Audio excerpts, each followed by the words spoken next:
America ఎన్నికలు దగ్గరకు వస్తున్నాయి కదా, అందుకని ఇప్పుడు నాయకులు జనంలో తిరగడం మామూలుగానే తిరుగుతుంటారు. ఇప్పుడు ఐస్ క్రీమ్ పార్లర్కి వెళ్ళి జో బైడెన్ అంతర్జాతీయ అంశాల మీద మాట్లాడాడు ఐస్ క్రీమ్ తింటూ.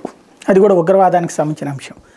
ఏది హమాస్ తీవ్రవాదుల వ్యవహారంలో ఏదైతే జరుగుతుందో ఇజ్రాయెల్కి హమాస్కి మధ్య కాల్పుల విరమణ ఒప్పందం త్వరలో అమల్లోకి రాబోతుందో 2-3 వారాల్లో, మేబీ నెక్స్ట్ సోమవారానికి తర్వాతన అప్లై అవ్వచ్చు అని చెప్పాడు. అంటే రంజాన్ మాసంలో ప్రశాంతంగా ఉండేటట్టు.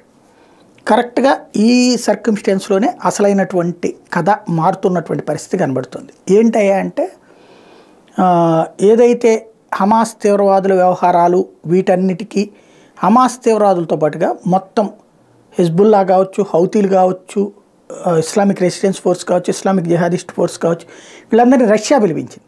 పుతిన్ మాట్లాడుతున్నాడు. పుతిన్ ఓకే అన్నాకే వీళ్ళు కాల్పుల విరమణకి ముందుకొస్తారు.